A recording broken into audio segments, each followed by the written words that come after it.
solve large, intractable problems. It's a new venture altogether.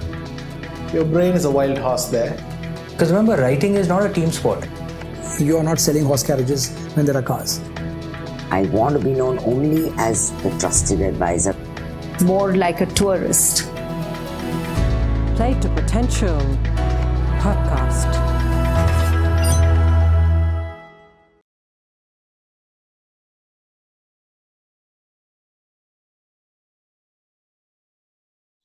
And back to, given you've spent so much time in this, thinking about this very fundamental piece around mindset, the way we approach life, Venkat, what are some of the misconceptions you see around the notion of giving and philanthropy in the way the people think about it? What are the common mistakes you see people make in the way they frame it in their head? There might be multiple different misconceptions. One, of course, is the most common one is the need to directly see the impact of your giving immediately. The need for instant gratification in giving is very high. And I actually don't blame people who are at that. I think it's early stage of your giving journey, you're bound to be like that. We need to build giving products that allow for that instant gratification. I think the fundraising business in India hasn't learned that as well as it should. And if you meet that instant gratification, people then move on to other things over a period of time. The need for instant gratification, if it persists too long, then you wind up taking a lot of giving decisions that are short-term value but not long-term impact. Right? Could you give an example just to illustrate the point?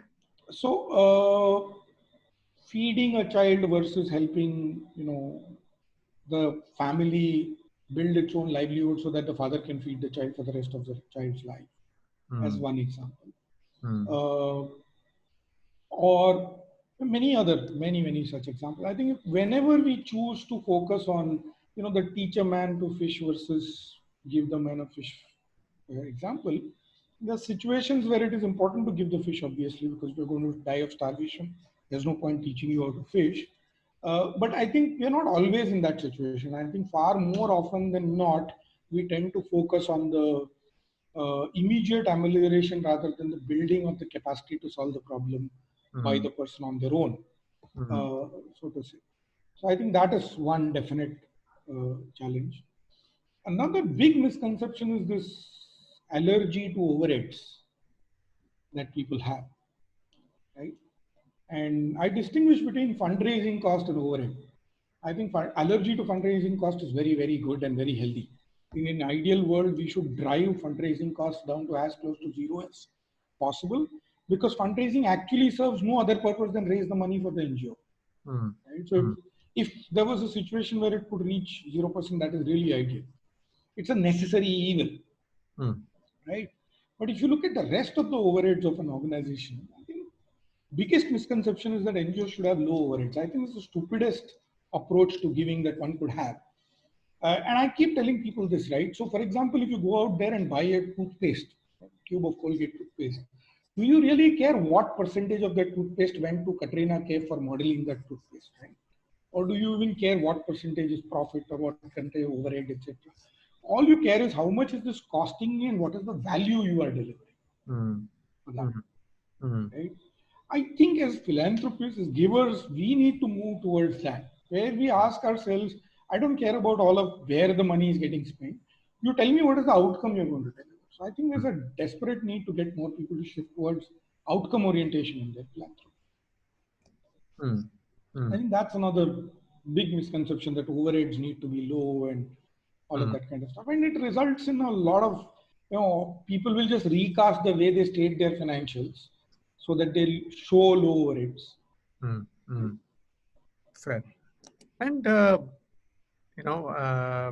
in your first annual report, as I was reading about 2 decades back, you talk about a paragraph that you wish you saw in 2020, which actually says, dear stakeholders, Give India is closed down as donors are directly engaged with the NGOs, and there's no need for an organization like Give India.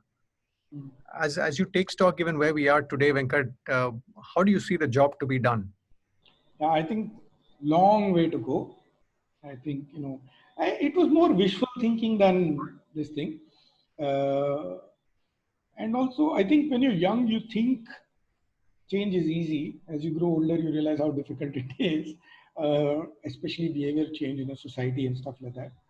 And you also, School of Hard Knocks also helps you realize how ordinary you are. When you're young and full of successes, you think you're a rock star. So maybe a lot of that had to go into that thought process. But the intent was very clear that, like I said, fundraising costs are a parasite. They should ideally not exist. So I was very clear, and it's a sentence I use a lot, and that gets a lot of people very upset. I actually say it often in order to dramatize it. My favorite sentence nowadays is, every NGO is like a boil on the forehead of society, right? And it gets a lot of people upset because, NGOs are doing such fabulous work, so why you... But, boil on your forehead is a symptom of something wrong with you deeper inside, right? So the existence of an NGO actually is a reflection that our government is not doing its job. It's a reflection that as a society, we don't care enough about people, right? Peter Drucker said a very interesting thing. He said that the purpose of philanthropy above everything is that, and he said it in American context, obviously, so that he said that every American, when he looks in the mirror, should see two things: a citizen who takes responsibility and a neighbor who cares. The two cornerstones of what the goal of philanthropy is: to leave the philanthropist as a citizen with responsibility and a neighbor who cares. So giving is a lot more about the giver than about the receiver, right? And if we can make this happen, if every Indian becomes a citizen who takes responsibility and a neighbor who cares, then we'll solve the problem, right? We don't need to worry about malaria. If everybody cares, they'll solve malaria.